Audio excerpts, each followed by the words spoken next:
Hello everyone, it's of course me Dan here back again with another video, and today we're going to be doing my top 10 TV shows of 2020. Making this list was actually a lot more difficult than I originally thought it was going to be, but I like setting myself challenges, so let's just dive right into it. Of course, main rule for this list is that I will only be including TV shows and factoring in episodes that aired from the start of 2020 till December the 31st of 2020. So any episodes of a TV show that maybe spanned out before 2020 or have accidentally ended up airing in 2021 won't be factored into consideration. And of course, I do have some honorable mentions that unfortunately did not make the top 10, but I still wanted to mention nevertheless, and they are Westworld Season 3, Sex Education Season 2, Ozark Season 3, The Walking Dead Season 10. Yes, it actually does make the honorable mentions. I actually enjoyed this season of The Walking Dead, or the episodes we got in 2020 of Season 10, and of course Fear the Walking Dead Season 6. And with those out of the way, let's finally get into the main thing,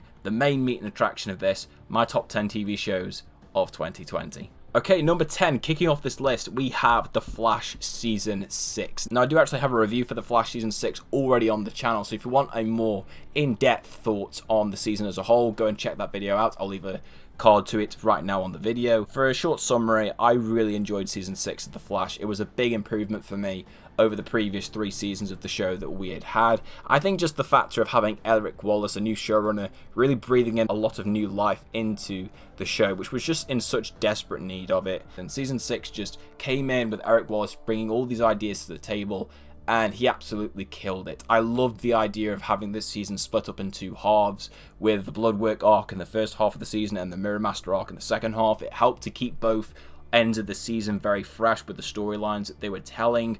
The characters were written far better than they were in previous seasons. Everything overall was just a massive boost up in quality compared to what we got beforehand.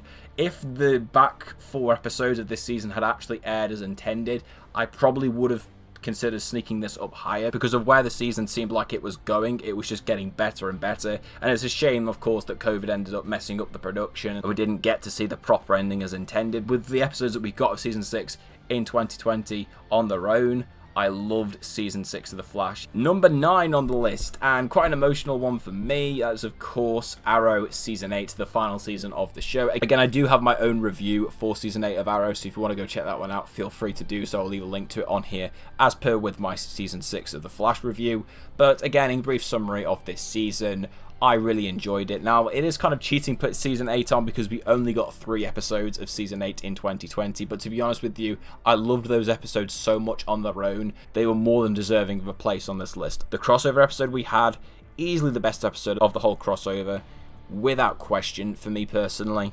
Oliver as the Spectre, the Ezra Miller cameo, Oliver versus the Monitor, Oliver's death, rebooting the universe, just, it was so brilliant, and just kind of makes me wish, you know, maybe that could have been the ending of the crossover. Might have been a good idea. Backdoor pilot episode, yes, I know, but unfortunately it's not going to come into fruition. But nevertheless, I still really enjoy the episode anyway, and it just, you know, it pains me even more that we're not getting it. And then, of course, the series finale, which I have to admit has grown on me a lot. I've really come to respect that in terms of what it did with closing out this entire 8-year span of this show, and not just that, but a chapter on this universe as well, in terms of what Arrow did to just set up this entire Arrowverse and where they left off all the characters. I was really happy with it for the most part, and like I said, just the quality of these 3 episodes on their own, whilst it was very limiting of course compared to some seasons on this list which just had a motherload of episodes that aired in 2020, these 3 episodes were just so brilliant, it had to sneak on at the list somewhere, and number 9 for me personally felt like a perfect spot. Number 8 on this list now, we have Normal People. This was a show that I actually didn't know how to feel going into it, but I ended up giving in the end because I heard nothing but rave things about it, and this was just such a real hard-hitting show. The couple entering a relationship and just the highs and lows that they go through over such a long time span. It felt so realistic, such a down and honest portrayal of a relationship and what they go through. It's incredibly realistic, very, very graphic, but ultimately one that I really sympathise with and really hit me. Just because, of course, I think most people who've been in relationships in the modern day can just really relate to this and what these characters go through, and just a brilliant piece of television. Again, I won't say too much about it because I imagine a lot of people who are watching this video probably have not seen the show. I cannot recommend it enough. You definitely have to be in a certain mood to watch it, But my good God, some brilliant television here. The performances by the two leads are absolutely phenomenal. One of the biggest surprises of 2020 and definitely one of the most emotional shows that I've seen in quite a while. Number 7 is Gangs of London Season 1, produced by the god himself, Gareth Evans, who, if you don't know, was the director of the Raid movies, so automatically I was hyped as hell for this show, and it didn't disappoint. I loved what this did. Now, it's definitely got a bit of an over-the-top nature to it. It's not the most realistic show in the world, but my good God, the action on this thing is phenomenal. There's one episode in particular, I believe episode 4 of this season, where, my good God, my mouth was just permanently dropped to the floor with how good the action was. It was something else entirely, and the whole season, just kind of the world building they do with the gangs, the cinematography, the action and the stunt work is, of course, tremendous as ever. Not the greatest story-wise, but just from an action standpoint, and just how bingeable this show was, because I watched this show well after the episodes initially aired, so I managed to binge them all in a really quick amount of time. But I really ended up enjoying this show, and I can't wait to see what they're going to do with this in future seasons. And if they somehow manage to top the action they pulled off in this season, then we should be expecting crazy shit in the next season. Number 6 on the list is Black Lightning Season 3. I am really happy that I stuck through with this. Season 1 I really enjoyed, and then Season 2 I watched the first few episodes of, and then I kind of got lost in it. I just got caught up with a lot of other shows. I ended up watching Season 2, really enjoyed it. The episodes we got this year for Season 3, fantastic, brilliant. Definitely in terms of like the 2019 to 2020 season of the Arrowverse shows, this was the best by far. Black Lightning with what it did, where it took the characters, just how fresh this is, and just how different it feels to all of the other Arrowverse shows. And yet it just consistently keeps on getting better and better, the way they progress the storylines through.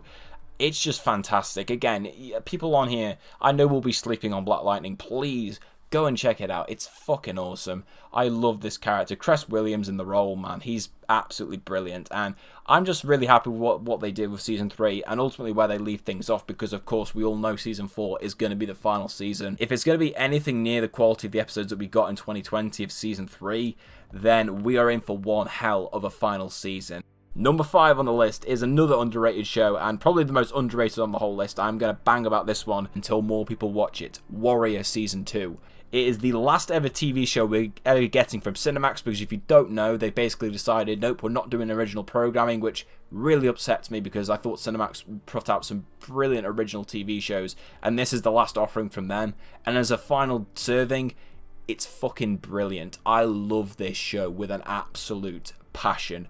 The action on this is fantastic. People going on about Woo Assassins, oh, look at the action on there. Nope. Warrior's action is awesome. It makes Woo Assassins look kid-friendly in comparison. I'm not saying this because I am a Jonathan Tropper fanboy, who, of course, co-created Banshee, created this, but I also am, and I'm not denying that. But the show in itself is so unique. The setting of the show, of it taking place in this 19th century San Francisco, the world that it has, the characters, the action, the performances, everything about this is just so unique, and yet it just absolutely fires on all cylinders. Definitely the best action I've seen in 2020 is here on Warrior. I was just blown away consistently episode by episode. As a swan song for Cinemax original programming, I could not have asked for a better final blow than Warrior. And it's just a shame that this show unfortunately didn't get more seasons, because I would have really loved to have seen them expand more of this world and more of the characters and progressing them forward. But it is what it is, unfortunately, at the end of the day. And all I can do is just bang on to people that if you have not heard of Warrior beforehand and this is your first exposure to it, please seek out the 2 seasons of this show.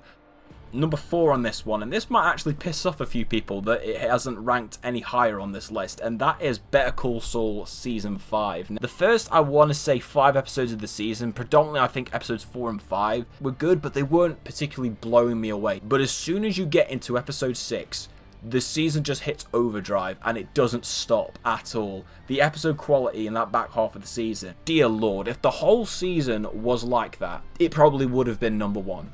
But because of that, and because of how close it is between the top 4, these are the fine margins we have to go off. Better Call Saul, it's amazing. I don't really know what else I can say about it, because everyone knows that this show is fantastic. The only people who aren't saying the show is fantastic are the people who haven't watched it, which I say to you, your loss. Because Better Call Saul is amazing, and Season 5 was once again just another home run. Like, Vince Gilligan, man, he can't do anything wrong. What does it have to take for this guy to actually write a bad episode of TV? Because man's not done it so far. He's still firing with this pure, solid TV.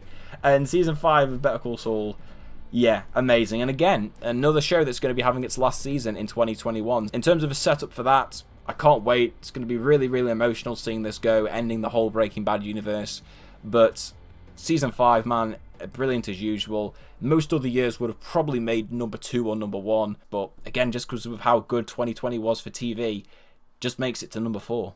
Number 3 on this, and this was one that I honestly forgot actually aired in 2020. I was genuinely convinced this was a 2019 show, and that is Altered Carbon Season 2. Now, I have my review for Season 1 on the channel. You guys will know I fucking adored Season 1 of Altered Carbon. It was my second favourite show of 2018. Altered Carbon Season 2 I was mad hyped for. The trailers looked amazing. I really was interested in what they were going to do with the new lead, and it did not disappoint at all. This season was brilliant. I loved the fact that they trimmed it from 10 to 8 episodes, just so that the season progressed a lot more from a story standpoint. I love what Anthony Mackie brought to the role as Takeshi Kovacs. The action is brilliant. The visuals, the production values on this are absolutely fantastic. I love the twists that they had with the main villains and the plot that evolved throughout the whole season. The side characters, especially Poe this season, brilliant. It's just a shame that Netflix just turned around and went, yeah, we're not going to renew this for a 3rd season.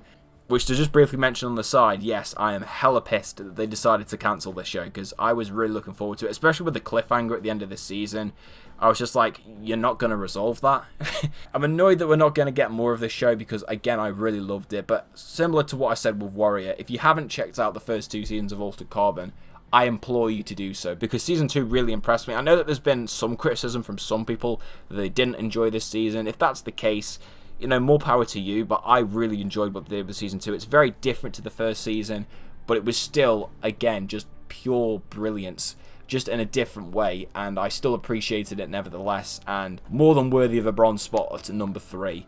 Okay, so the top 2 on this list. Now, this was really hard to choose between, because these 2 shows were absolutely brilliant, and in terms of, like, just pure hype moments from TV shows in this year, these were the 2 shows that just delivered that on all fronts, and choosing between them was pretty difficult, but I came to a decision in the end. So at number 2 we have The Mandalorian Season 2. I don't really know, again, what else I can say of this, because most people have watched The Mandalorian one way or another, whether it's legally or not legally, but I loved Season 2. Now, yes, it is very lenient on fan service compared to the first season, but it felt earned, and the way that they did it, I just completely lost my mind at points. I mean, having Ahsoka in this season, Boba Fett showing up and just being the badass that we'd all been told about, but he never really was in the previous films. We finally got to see that here, and my god, it was awesome. Luke showing up in the season as well.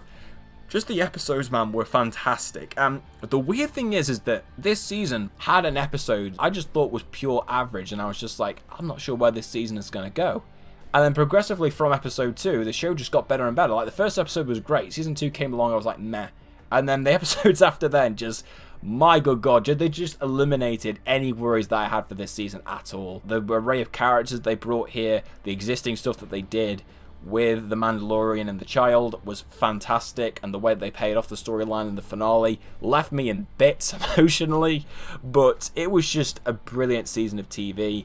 Not just for what they did with its characters, but what it ultimately did with the larger world of Star Wars, and what it ultimately sets up, of course, with the Boba Fett spin-off. With what they've done with The Mandalorian in the first 2 seasons has been fantastic, and in Season 2 they just proved that they can bring in all these otherworldly elements, more fan service moments, but just use them in a way that feels earned, and that's what the biggest strength of Season 2 of The Mandalorian is. Not just being an amazing show, but the way that they just brought all these fan service elements into the season just to make it even better, which I just have pure respect for, and definitely one of the most enjoyable shows of the year, but unfortunately not quite number 1, because number 1 of this year had to go to The Boys Season 2. My good lord, I was so excited for this season. I loved The Boys Season 1, easily the best show of 2019, but Season 2 just came along and somehow was even better, which I did not expect. The way that they just improved upon everything that Season 1 did, in every single way. The story was even better, the performances by all of the actors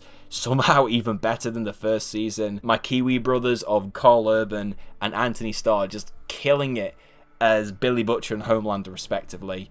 All of the characters were just had all of their moments and times to shine throughout the whole season. They all had their moments just to be absolutely amazing and fucking diabolical, as the show would put it.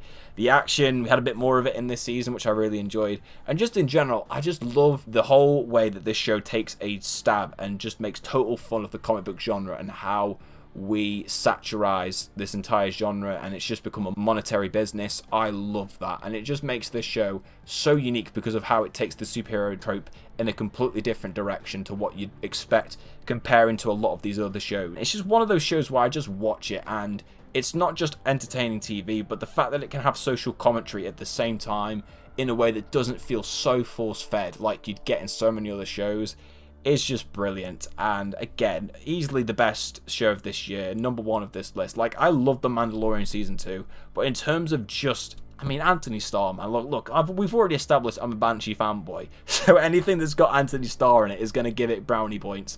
But even taking that out of the equation, this season was just pure fire and easily the number one choice for the best TV show of 2020. I mean, just for the finale on its own, worth it. No.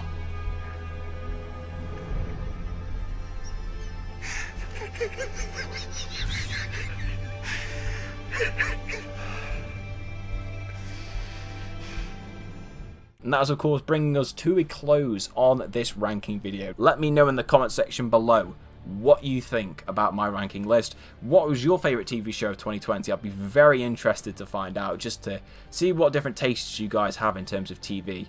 And especially, like, what TV shows did you get into during 2020? Because again, with the lockdown, you know, I got into a lot of new TV shows throughout the whole year. So I'd be really curious to see what shows you guys got into in 2020. But thank you all for watching the video. Please make sure to give the video a like and make sure you subscribe to the channel if you are brand new. And I'll hope to see you all again next time.